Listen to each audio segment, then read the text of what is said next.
नमस्कार. अशा कोरोना कहराच्या प्रतिकूल काळात देखील राजर्षी शाहू महाराज यांच्या पुण्यस्मरणाच्या निमित्ताने आपणासोबत संवाद साधता येतोय. यासाठी डॉक्टर बाबासाहेब आंबेडकर मराठवाडा विद्यापीठ औरंगाबाद आणि विद्यापीठातील राजर्षी शाहू महाराज अध्यासन केंद्राचे प्रमुख डॉक्टर कैलास अंभुरे यांच्या प्रती कृतज्ञता प्रकट करतो. सर्वप्रथम एक गोष्ट स्पष्ट करू इच्छितो की मी इतिहास किंवा राज्यशास्त्र यांचा जसा अभ्यासक नाही, त्याच पद्धतीने छत्रपती राजर्षी शाहू महाराज यांच्या चरित्राचाही अभ्यासक नाही. मी भाषा, साहित्य आणि संस्कृती अभ्यास या विद्याशाखेचा विद्यार्थी आहे.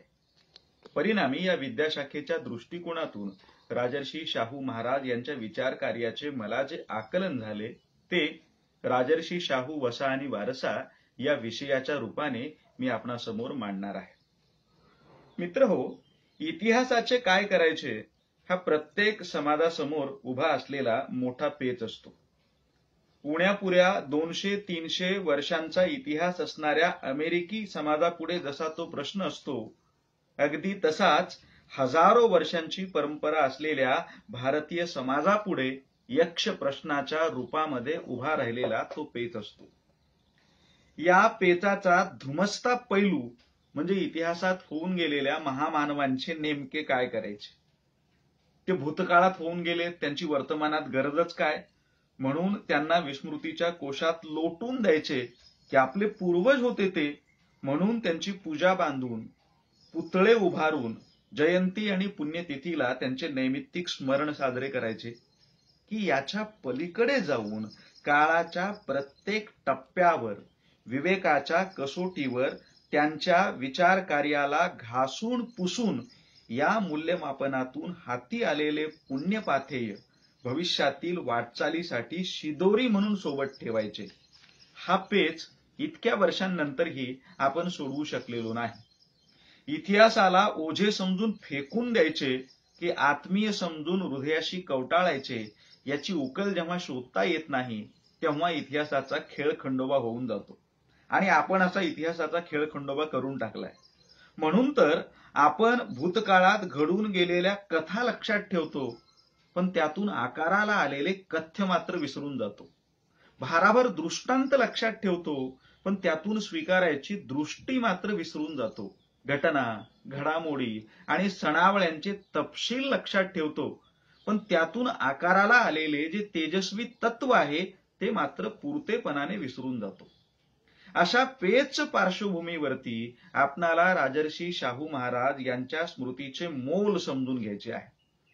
मित्रांनो, खरे तर आपल्या इतिहासामध्ये शेकडो महामानव होऊन गेलेले आहेत, पण त्यातही काही असे आहेत की ज्यांच्या निधनाला अनेक वर्षे उलटून गेल्यानंतर अद्यापपर्यंतही ते महामानव आपणाला पुरतेपणाने पटले आणि पचलेले नाहीत.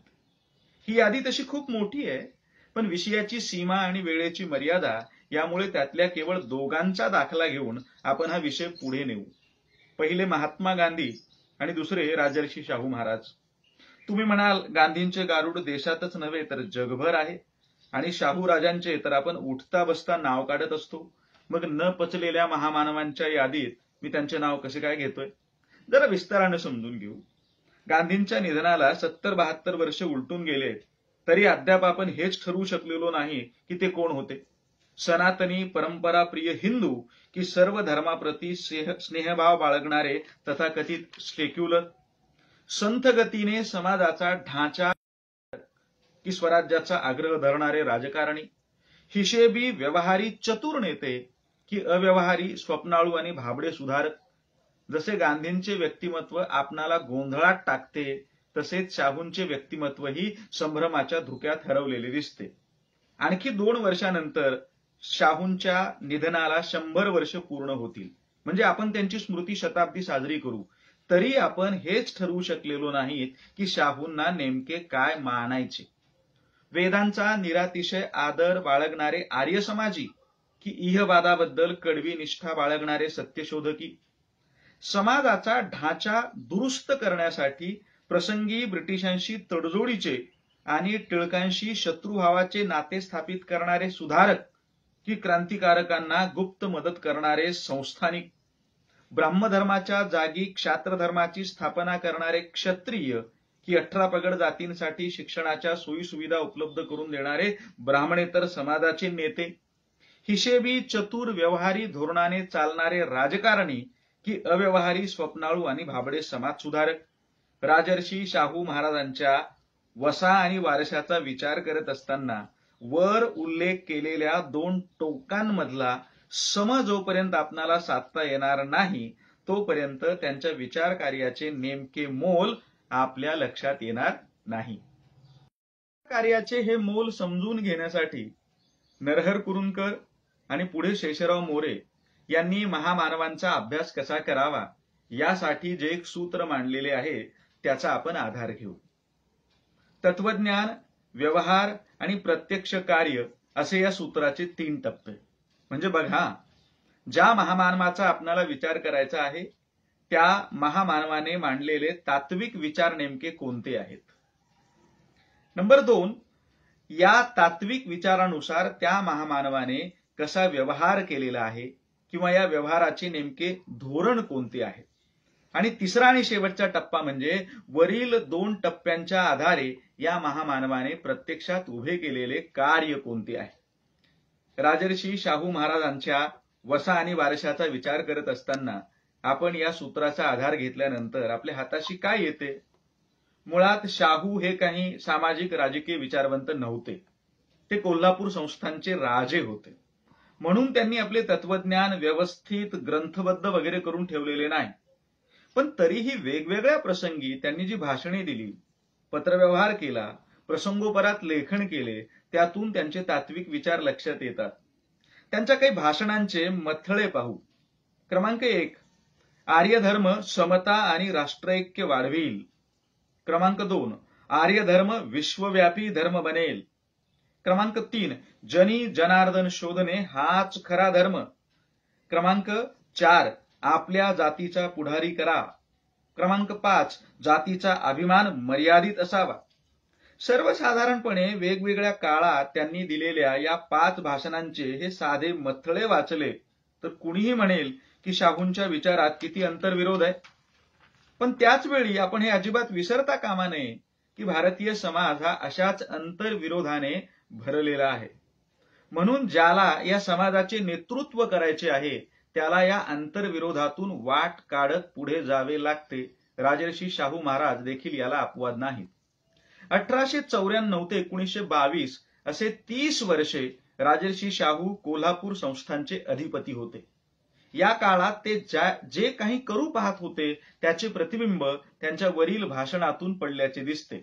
थोडेसे वेगळ्या भाषेत सांगायचे झाल्यास धर्माला डोक्यावर घ्यायचे नाही, तसेच त्याला पायदळीही तुडवायचे नाही.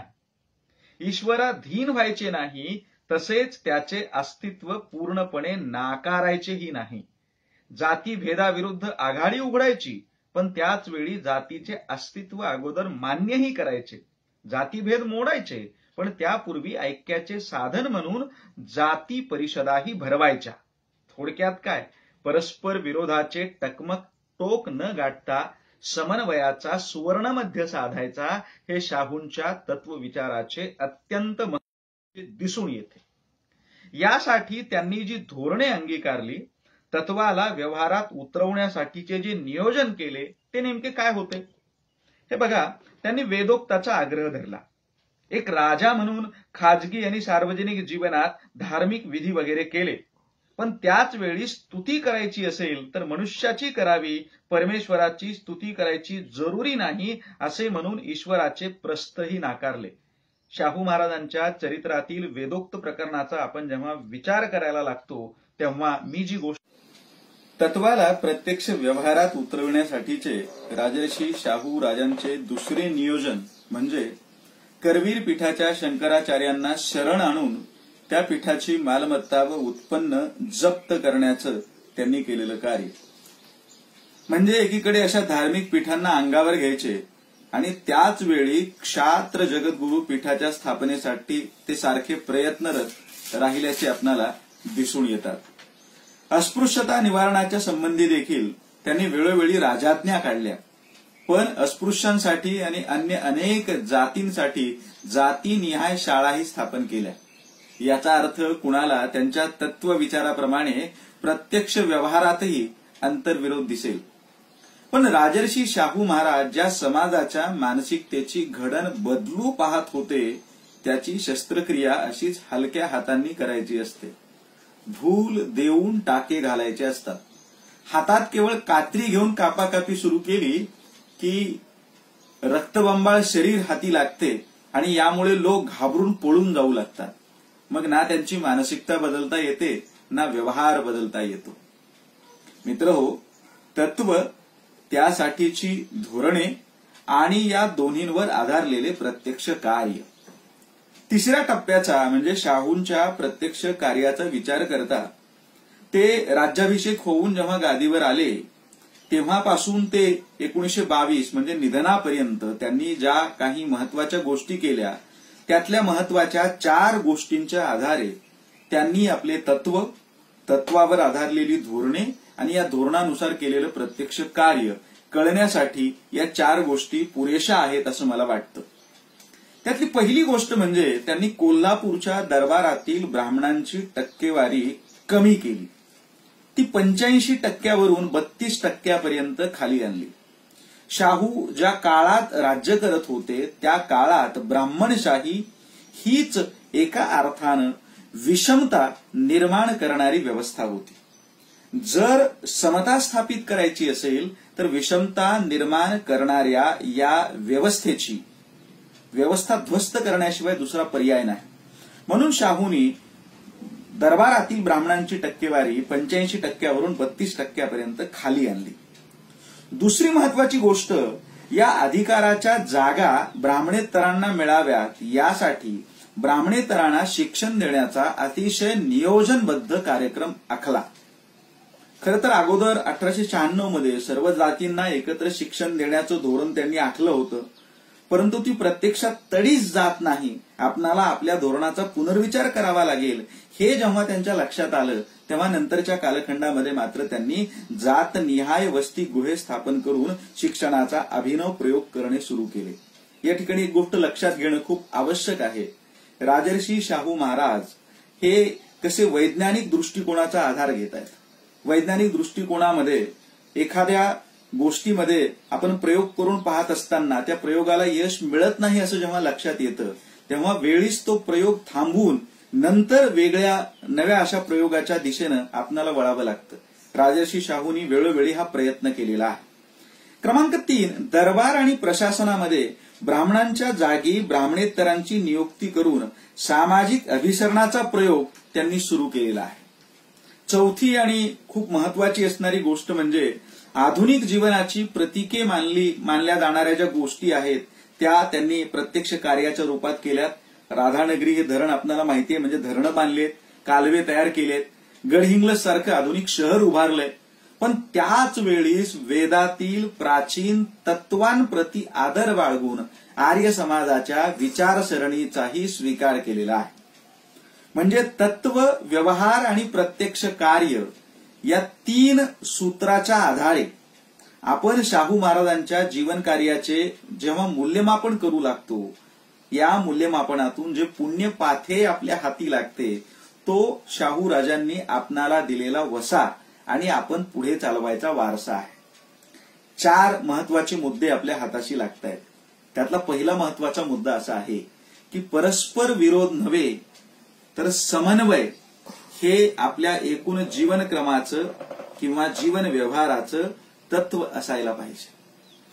क्रमांक 2, परंपरांना पूर्णपणाने अव्हेरून नव्हे तर त्यांना वेगळे वळण देऊन बदल घडवून आणावा लागतो. क्रमांक 3, पीपल फर्स्ट म्हणजे अगोदर रयतेचे कल्याण हे धोरण ठरवले तरच रयत राजाचा म्हणजेच कोणत्याही राज्यकर्त्याचा स्वीकार करत असते. क्रमांक 4, आपण आणि ते अशी विग्रहवादी वर्गवारी ठरवून विचार न करता आपण सारे असा विचार करायची सवय अंगी बाणवून घ्यावी लागते. त्याशिवाय समाजाच्या दुखऱ्या जागा दुरुस्त करता येणाऱ्या नसतात. मित्रांनो, आपण ज्या काळात वावरत आहोत हा काळ कुठल्या तरी एका टकमक टोकावरती उभे राहण्यासाठी बाध्य करणारा आहे. कुठली तरी एकच गोष्ट निवडायची आणि दुसरी गोष्ट पूर्णपणाने आभेरायची. जर आपण शाहूंचा वसा बाळगणारे असू तर असं कुठल्याही एका टोकाच्या टकमक टोकावरती जाण्याची आपली जी सवय आहे ती आपल्याला सोडून द्यावी लागेल. विचार आणि व्यवहार याच्यामध्ये समतोल साधत असताना भारतीय परंपरेमध्ये अतिशय महत्वाचं मानलं जाणारं जे समन्वयाचा सुवर्णमध्य साधण्याचं तत्व आहे, हे तत्व आपल्याला अंगीकारावं लागेल. आणि हे तत्व अंगीकारल्याच्या नंतरच छत्रपती शिवाजी महाराज, महाराजा सयाजीराव गायकवाड किंवा छत्रपती राजर्षी शाहू महाराज यांच्या जीवन व्यवहारातून आपल्या हाती आलेलं पुण्यपाथेय काय असेल तर ते पुण्यपाथेय आहे हा जो अवघा समाज आहे, या अवघ्या समाजाचा रंग जोपर्यंत आपण एक करू शकणार नाही तोपर्यंत या समाजाची घडण, या समाजाची मानसिकता आपण बदलू शकणार नाही. भारताच्या आधुनिक महाराष्ट्राच्या इतिहासातून आणि राजर्षी शाहू महाराजांच्या जीवन कार्यातून हे जे गवसलेलं तत्व आहे, हे तत्व सध्या आणि येणाऱ्या काळामध्ये सुद्धा आपणाला पुढे जर आपण घेऊन जाऊ शकलो तरच अशा महामानवाची जयंती किंवा पुण्यतिथी आपण खऱ्या अर्थाने साजरी करतोय असा त्याचा अर्थ होईल. पुन्हा एकदा सगळ्यांचे आभार मानतो. धन्यवाद.